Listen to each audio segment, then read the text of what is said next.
هنا أمة استيقظت على لعنة الجغرافيا، لكنها في الوقت ذاته كسرت غرور التاريخ.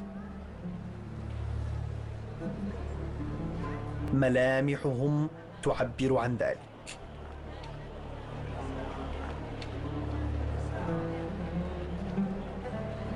وصلنا لنطل من فوق هذه القلعة التاريخية على أربيل،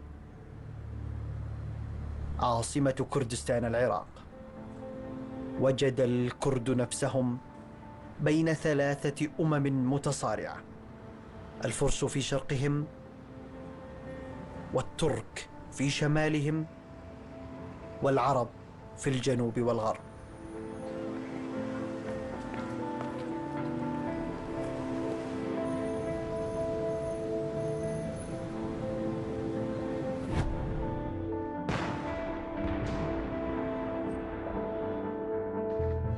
لم يشعر الكرد يوما بأنهم في مأزق وبأنهم قد وقعوا في لعنة الجغرافيا، حتى انقضت الحرب العالمية الأولى، حيث وزعهم المجتمع الدولي الجديد كتوابع للأمم الثلاث المحاصرة.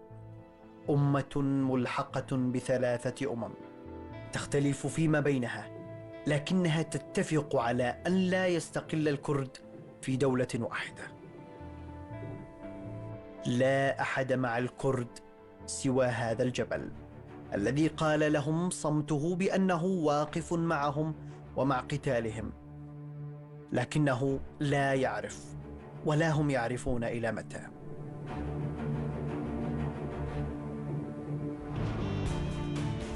نشق هذا الطريق لأعلى قمة فوق الجبل، للمكان الذي يسميه الكرد صورت بلند، أي الرأس الشامخ.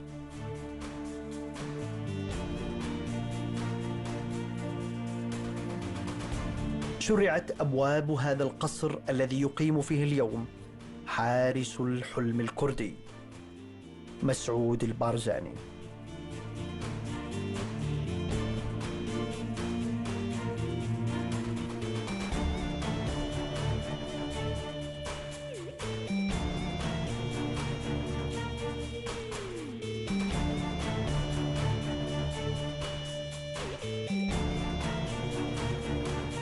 فخامة الرئيس كاكا مسعود، وش تحب يسمونك؟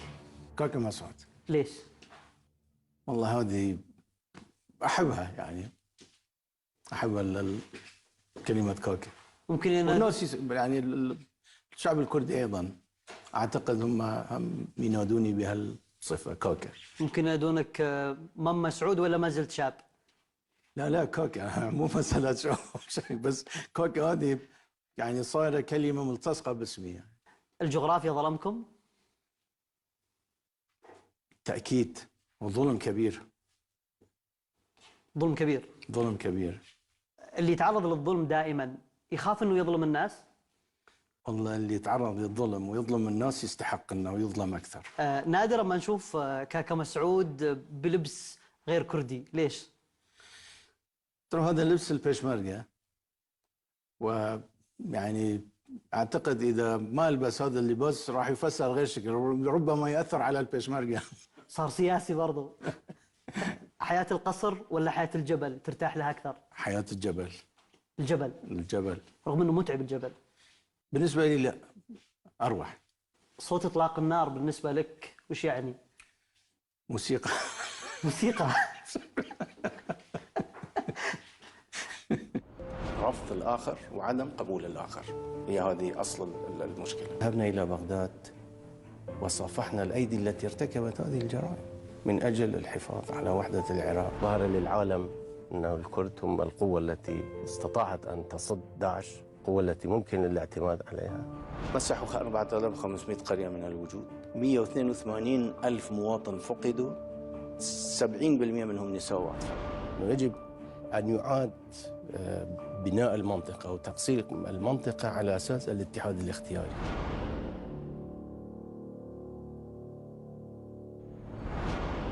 ملا مصطفى البارزاني والد مسعود أحد الذين أسسوا الدولة الكردية الأولى على الحدود الإيرانية في مدينة مهاباد. ولد مسعود في هذه المدينة، ولكن بعد 11 شهرا من تأسيس الدولة سقطت على يد القوات الإيرانية.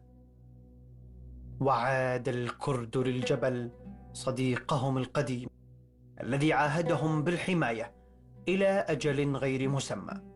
ذهب ملا مصطفى للاتحاد السوفيتي بينما حكمت المملكة العراقية على مسعود البارزاني وأخوته بالإبعاد عن كردستان إلى بغداد.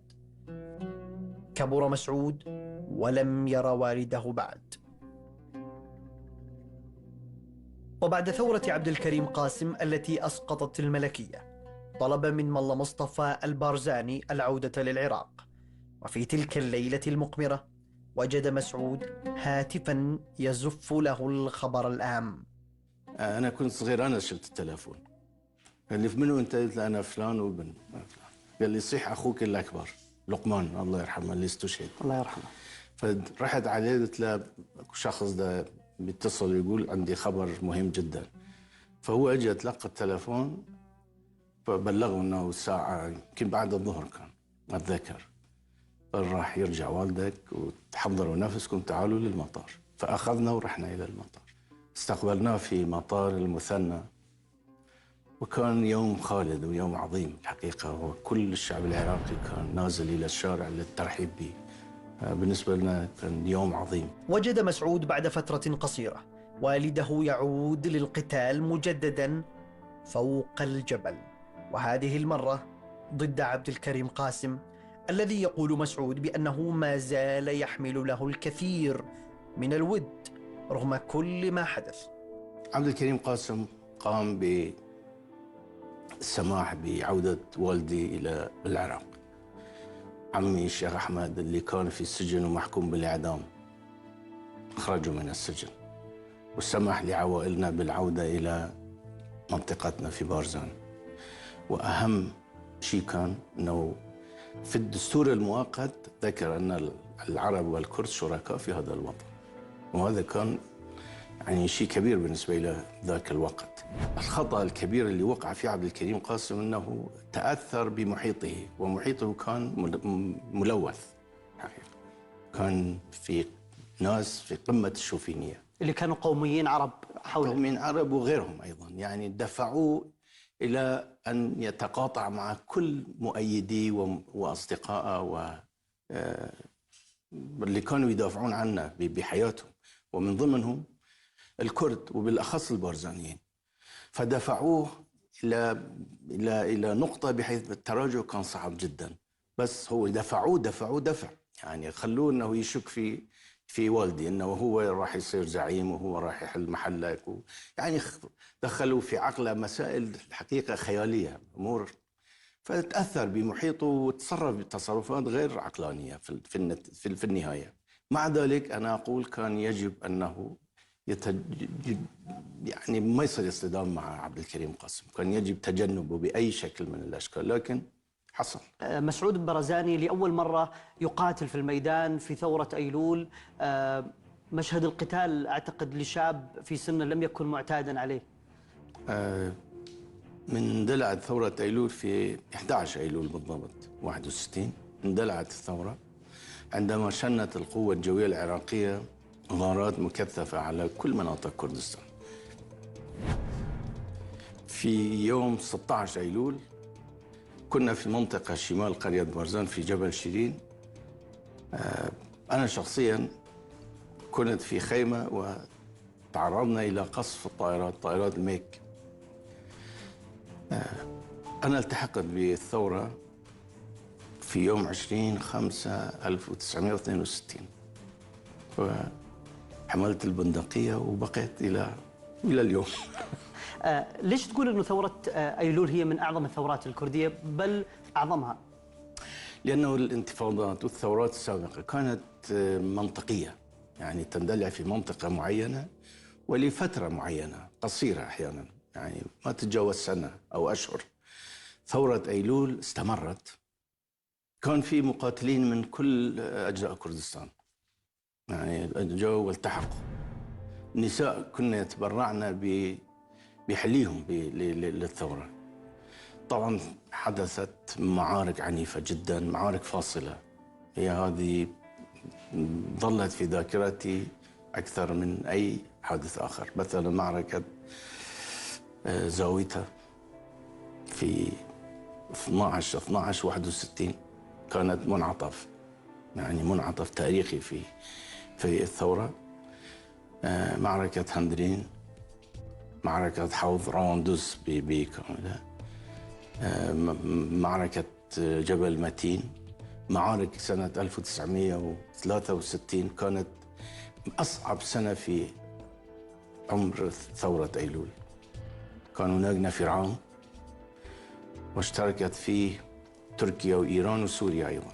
كلهم على الأكراد؟ كلهم على الطائرات السوريين بعد ما أيضا قاموا بالانقلاب بعثوا لواء من الجيش وحاربونا وأصيبوا بهزيمة نكراء. الجيش السوري كان هناك تنسيق، ضابط ارتباط للتنسيق بين القوات التركية والقوات العراقية مقره في الموصل، وضابط إيراني في كركوك. كان هناك تنسيق كامل بين العراق وإيران وتركيا وسوريا. كنا محاصرين لكن الحمد لله انتصرنا.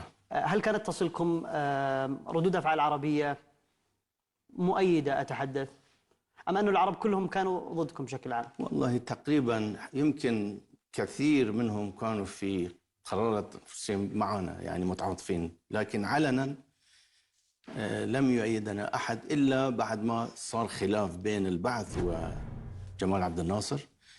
محمد حسين هيكل بدأ يكتب مقالات في جريدة الأهرام وكان يؤيد الثورة. هل عبد الناصر دعمكم بصورة غير الجانب الإعلامي، دعمكم ماديا؟ أبدا. أسلحة؟ لا بس دعم معنوي. هل هذا الدعم المعنوي كان مؤثر؟ إلى حد ما، يعني على الميدان لا والله ما كان مؤثر. وش كانوا يقول لكم السعوديين ذاك الوقت؟ وش كان موقفهم؟ موقف السعوديين ما أتذكر ولا يوم من الأيام السعوديين وقفوا ضدنا. قسم من الدول العربية كانت تأيد، يعني تصفق للجيش العراقي والانتصارات الموهومة اللي كانت تنتشر، يأيدون وبرقيات تأييد وتبريك لرئيس الجمهورية بس السعودية ما سمعنا عنها شيء.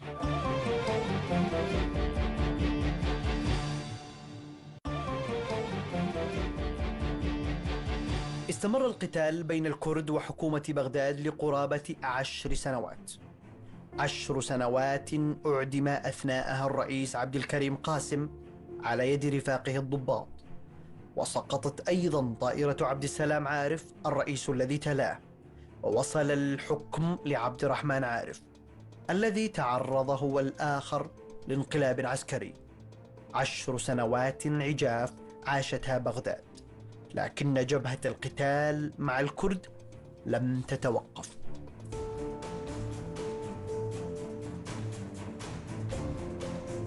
حكم البعث وأصبح أحمد حسن البكر رئيسا في نهاية العشرية، وهنا برز نجم نائب الرئيس العراقي صدام حسين الذي قرر عقد معاهدة مع الكرد لوقف القتال.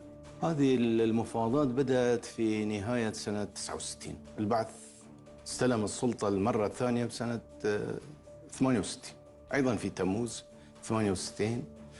الله يرحمه عبد الرحمن عارف كان رئيس جمهورية، أطاحوا به واستلموا السلطة. جربوا نفسهم للقضاء على الثورة عسكريا قبل المفاوضات. نعم. من نهاية 68 بدأوا بحملة عسكرية واسعة جدا على كردستان بكل ما يمتلكون من قوة عسكرية وكل المرتزقة اللي كان بكل موديلاتهم.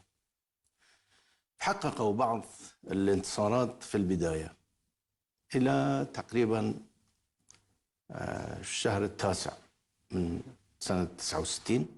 بعدين قامت قوات الثورة بهجوم شامل وفي كل المناطق، وحققوا انتصارات باهرة جدا. أصيبت القوات العسكرية والمرتزقة وياهم بهزائم لم يتلقوها في عمرهم. فتوصل النظام إلى قناعة أنه إذا لم يتفق مع قيادة الثورة الكردية ما راح يبقى في الحكم. فوسطوا شخصية عراقية معروفة السيد عزيز شريف، هو اجى أول مرة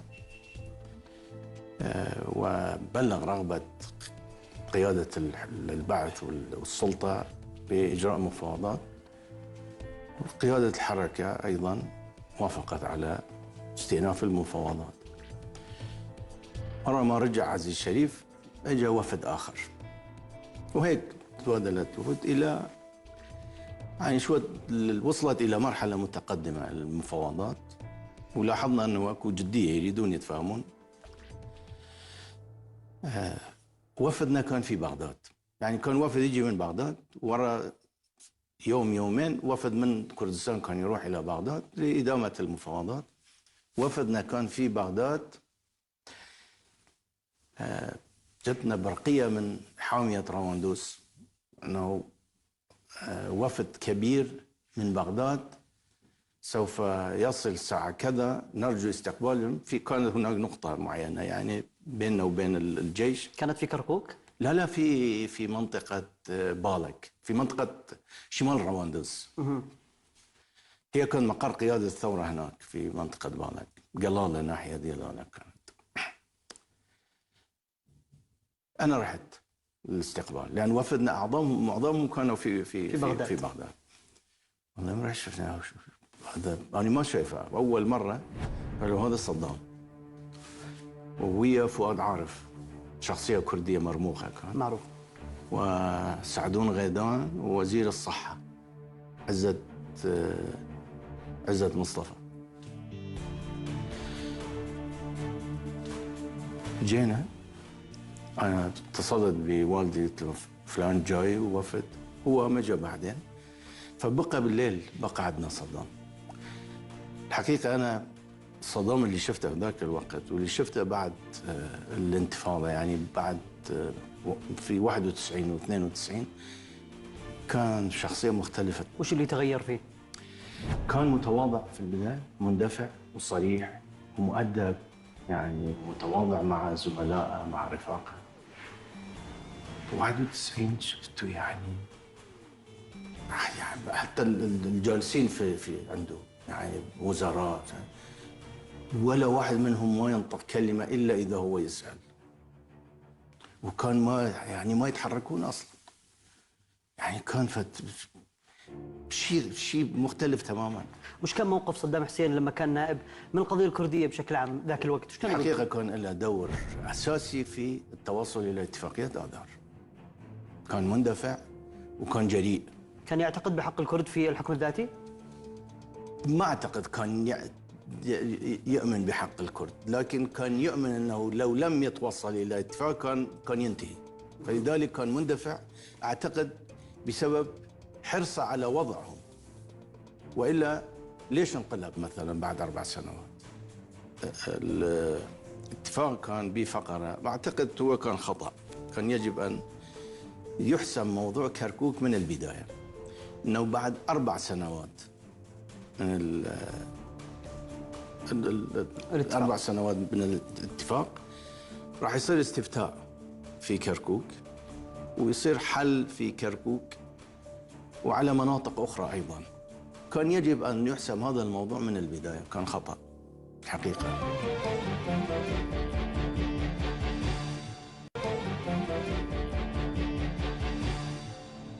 بعد 4 سنوات قرر صدام حسين نائب الرئيس العراقي آنذاك إيقاف المفاوضات، وأمر باغتيال ملا مصطفى البارزاني كما يقول الكرد. كنت موجود بس مو في نفس اللحظة، بس ورا دقيقة وصلت إلى المكان.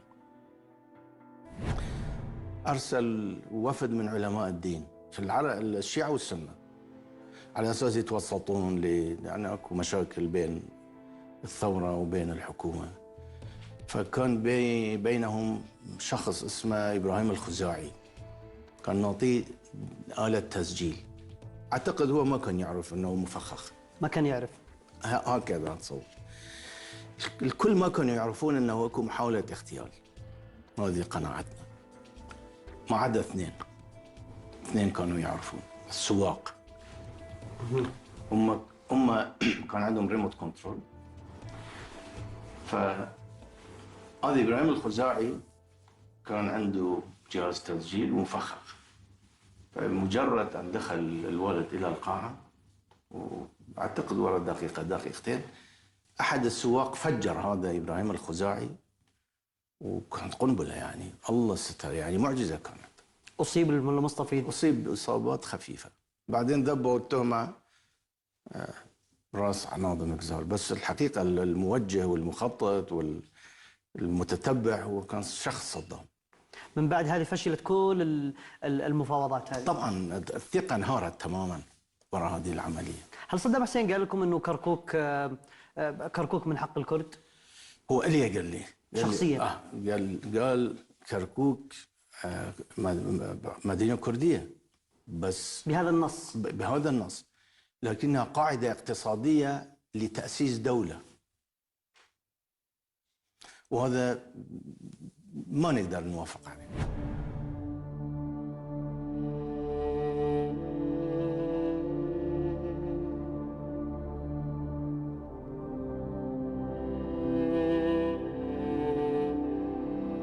اندلعت الحرب الثانية بين حكومة بغداد والكرد، وكانت إيران تدعم الكرد ضد حكومة بغداد بسبب العداء بين شاه إيران وحزب البعث آنذاك.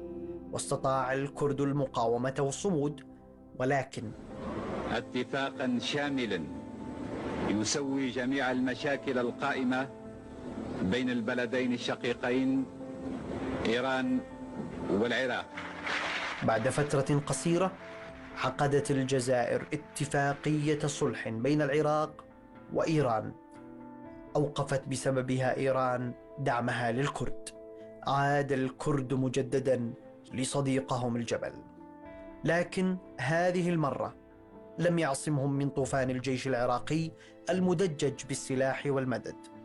غادر ملا مصطفى العراق مرة ثانية، لكن هذه المرة مع ابنه مسعود متجها لإيران، ثم الولايات المتحدة الأمريكية، حيث قضى أيامه الأخيرة. وأصبح مسعود البارزاني في وجه المدفع أمام قضية أمته. هنا بعد الثورة أصبح مسعود برزاني اسم بارز للغاية، أصبح اسم مهدد بالنسبة لحكومة بغداد، بل أنها حاولت اغتياله في فيينا. كيف تذكرنا هذه الحادثة؟ هذه الحادثة جرت في فيينا في يوم 8/1/79. أنا جيت من واشنطن، أنا كنت مع والدي في واشنطن، والهدف كان حتى أروح إلى باريس وألتقي مع الإمام الخميني. طبعا الشاه وجه لنا طعنة من الخلف وخان، فلذلك أنا شخصيا كنت متحمس للتعاون مع كل من يقوم بعمل ضد الشاه. الطعنة بعد اتفاق الجزائر بين صدام حسين والشاه. طبعا. فقبل ما أروح إلى باريس تعرضت إلى محاولة اغتيال، والله نجانا يعني. كيف كانت المحاولة؟ المحاولة زرت أحد أصدقائنا في بيته، كان عنده شقة يعني غرفة في شقة. كان الهدف ألتقي بشخص أنا كنت أعرف أنه عنده علاقة مع النظام، بس كنت أعتقد أنه هو ميال لنا أكثر، وفعلا ظهر. يعني كان عندي سؤال كنت أتصور أنه هو يعرف الجواب، فردت أشوفه حتى أحصل على الجواب المطلوب. رحنا إلى ذاك البيت، ولا أحد ما كان يعرف أنه راح نروح إلى المكان هذا. حتى الإخوة اللي يجوا معاي بالطريق قلت لهم نروح إلى فلان. دخلنا خابره فلان، لأن هو كان يعرفه، خليه يجي أشوفه. خابره وإجا برا تقريبا نص ساعة. سألته، حلف لي أنه ما عنده أي علم، فقلت له زين إذا خلينا نروح. من قمت أطلع أخذني قال لي قبر الشيخ أحمد بالله العظيم، وبدأ يستحلفني أنه ما ممكن تطلع. قلت له شنو القصة؟ قال ما تطلع.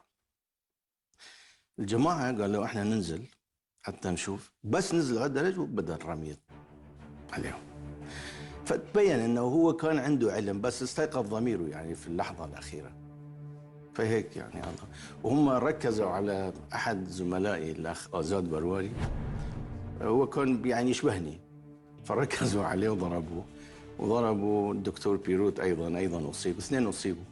تقول انه ياسر عرفات كذلك كان صاحب فضل في هذا الجانب، وش كان دور ياسر عرفات؟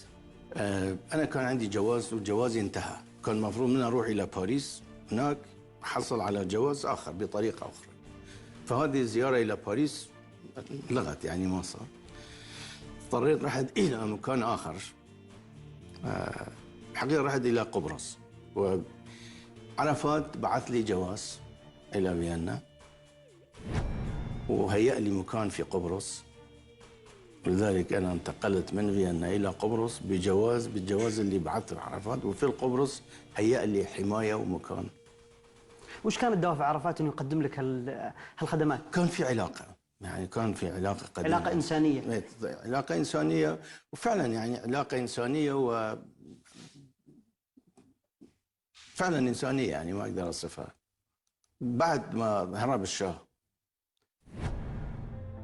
بوساطة عرفات رجعت إلى طهران، وهناك التقيت مع الخميني. حادثة الاغتيال صار فيها موقف غريب، وموقف كانت صدفة عجيبة. ايش كانت؟ فعلا غادرنا فيينا إلى قبرص بعد المحاولة بيومين، والسلطات النمساوية الحقيقة وفروا لنا الحماية وهيئوا لنا كل مستلزمات السفر نزلنا ترانزيت في مطار أثينا، واحنا قاعدين في قاعة الانتظار شو دخل بارزان أخو صدام ومعاه 12 واحد، كل واحد شايل جنطة دبلوماسية، دخلوا إلى نفس القاعة. هذه الفرقة اللي كانت تحاول تغتاله؟ بالضبط. هم حمايته والقتلة اللي حاولوا الاغتيال دخلوا القاعة وقعدوا قبالنا بالضبط. فطبعا ما تحكينا، يمكن هم طلعوا قبلنا على الطائرة العراقية على بغداد، واحنا طلعنا على طائرة. بس هو شافك؟ شافني. بعدين بالمفاوضات اللي جرت بيننا 1991 في بغداد سألتها في صدفة يعني شفته في بغداد، قلت له برزان أنت تتذكر اليوم اللي يعني شفتني في مطار في ترانزيت مطار أثينا، عرفتني؟ قال لي عرفتك بس شفتك ما تريد تحكي وياي. قلت له يا رجل يا معود انت جاي تقتلني وياك هالعصابه شلون احكي وياك؟ قال لي ان شاء الله على ايام انتهت ما راح ترجع يعني كان.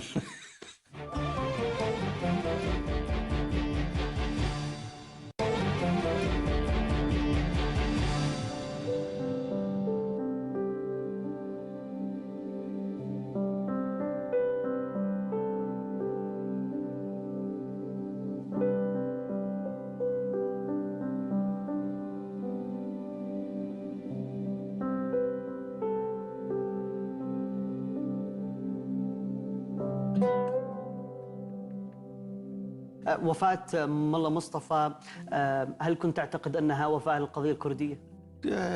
لا يمكن أن تموت قضية شعب، كارثة بالنسبة لنا خاصة في ذاك الوقت، يعني الظروف كانت معقدة جدا وغير واضحة، الآفاق ما كانت واضحة. عشت معاه 3 سنوات في غرفة يعني في بيت واحد. اكتشفوا الأطباء أنه عنده مرض سرطان في الرئة. طبعا الحقيقة كان تأثيره كبير جدا، يعني وقعه كان كبير جدا علي وعلى الآخرين أيضا، وخاصة الأخ إدريس. فاضطرينا يعني استمر في العلاج. دائما كان ينصحنا ويوصينا أنه الموت حق، ولابد لكل إنسان نهاية مهما كان كبير أو قائد أو فقير أو غني، الموت راح يجي على الكل بدون استثناء. فلذلك لا تتصوروا أنه أنا راح أبقى إلى الأبد، راح يجي يوم راح أترككم، أو ربما واحد منكم يتركني قبل ما أنا أترك. فهذه طبيعة الحياة، ويجب الإيمان بقضاء الله وقدره. يعني حتى إذا متت أنتم لازم أول شيء أنت وإدريس لازم تكونون روح واحدة في جسدين. هذا أهم شيء. واستمروا في النضال، اخدموا شعبكم، حافظوا على العلاقة مع الكل، ولا تركعوا أبدا للظالمين. يعني الحياة ما تسوى أنه واحد يركع للظالم من أجل أن يحافظ على حياته. واستخدموا العقل، كونوا مرنين، اعتبروا نفسكم خدم لشعبكم، يعني من هالوصايا. قبل غزو الكويت بسنوات حذر مسعود البارزاني بأن الكويت سيكون مصيرها الاحتلال من قبل صدام حسين. سفير العراق في براغ سنة 72 73 كان من الحزب الديمقراطي، يعني كان عندنا علاقة بعد، يعني اتفاقيات آذار. قال اجى وفد عراقي إلى براغ، كان لبناء مصفى أو شيء من هالقبيل قريب من الحدود الكويتية في البصرة. فيبدو التشيك بانين نفس الشيء في الكويت أيضا، شيء شبيه، يعني مصر من. فهو ذكر لي، قال لي رئيس الوفد قال للتشيك ابنوا بنفس المواصفات، لأنه في يوم من الأيام هم راح نستفيد منها. بعد عمليات الأنفال أنا رحت إلى لندن، كان في ندوة، قلت لهم هسه احنا دفعنا الثمن، انتم كلكم ساندتوا صدام وعاونتوه، بس ديروا بالكم على الكويت. أنا في هالندوة هذه يعني ذكرت هالقصة، قلت لهم ديروا بالكم على الكويت. هذا قبل الاحتلال الكويت، قبل 89. تذكر الندوة مين كان فيها؟ والله كان بكرد، مجموعة من الأكراد. كويتيين؟ كان بيها كويتيين ولا؟ لا مو كويتيين، لا. كان بمجموعة من النواب البريطانيين من مجلس اللوردات، الذين أتذكر أسمائهم جوليان إمري، ما أعرف حي أو ميت، إفبري. وأنت كنت متوقع أن صدام حسين راح يقدم على هذه الخطوة؟ أنا كنت يعني واثق أنه ما راح يقعد راح. تركيا دولة قوية، إيران هسه هو خارج من الحرب مع إيران، سوريا دولة عندها جيش، الحلقة الضعيفة الكويت، ويتصور أنه قضى على الثورة الكردية أيضا، توهم، فالكويت هي الحلقة الضعيفة. فلذلك أنا حذرته. فأنا أتذكر بال 92 في لندن كان هناك حفل استقبال، السفير الكويتي هم كان موجود، فحكيت لي بعض السفراء القصة، السفير الكويتي يا أخي ليش ما قلت له؟ قلت يا أخي ليش ما تديني؟ هو تخمين، ما عندي معلومات، بس هذه طبيعته، يعني طبعا كان عدوان. قضية الأسرى الكويتيين في تلك الفترة، ترددت أنباء أنه هنالك أسرى كويتيين تم دفنهم في كردستان. هذا مو صحيح، لكن المعلومات الأكيدة اللي توفرت عندنا قسم كبير منهم حدود 400 يمكن 600 واحد جابوهم إلى سجن بادوش. سجن بادوش قريب يمكن شمال غرب الموصل ب20 كيلومتر. بعد ما بدأت عملية تحرير الكويت نقلوهم، أخذوهم من سجن بادوش، مصادرنا يعرفون وعقبوهم إلى بيجي، أخذوهم بحافلات من بيجي وللجنوب. بعد فقدت أخبارهم، ما عرفنا عنهم شيء. هذا كل ما لدينا من معلومات حول الأسرى الكويتيين، بس أعتقد صافوهم كلهم، بس وين هذا ما أعرف. كنت أتصور أنه راح ينتحر، بس من شفته طلعوه من الحفرة بهالطريقة، وهذه سقط في عيني. قلت لهم احنا بالإسلام عندنا فاتحة على الموت، إذا متنا لا تقرأوا الفاتحة علينا. يعني في الزمان والمكان اللي أنتم تختاروه، وين تختاروه؟ يعني لا، هذا ما معقول. أنا ضد اجتثاث البعث يعني بشكل مطلق. والله العظيم إذا أوقع على قرار وتنقض دقيقة واحدة ما أبقى.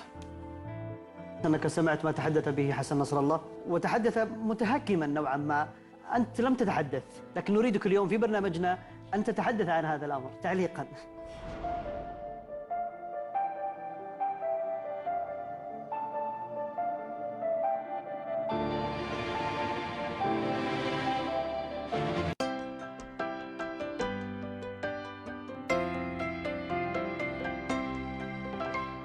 زاغروس تي في، المصداقية، الحوار، التعايش، الآن بالعربية.